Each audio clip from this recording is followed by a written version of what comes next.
বন্ধুরা, আমি এখন ঢুকে গেছি এই ভেতরে, কোয়ার্টারের ভেতরে। দেখতে পাচ্ছ, এগুলো হচ্ছে বাথরুমগুলো।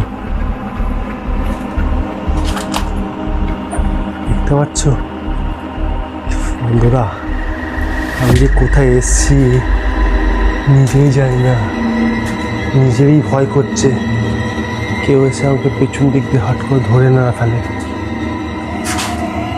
দেখেছ কি অবস্থা? এগুলো এক টাইমে থাকার জায়গা ছিল, আজকে এগুলো হয়ে গেছে ভুতুড়ে। বন্ধুরা, আমার তো প্রচুর ভয় করছে বন্ধুরা। বন্ধুরা, প্রচুর ভয় করছে ভেতরে এসে। জানি না লোক দেখলে কি বলবে আমাকে, বলবে পাগল।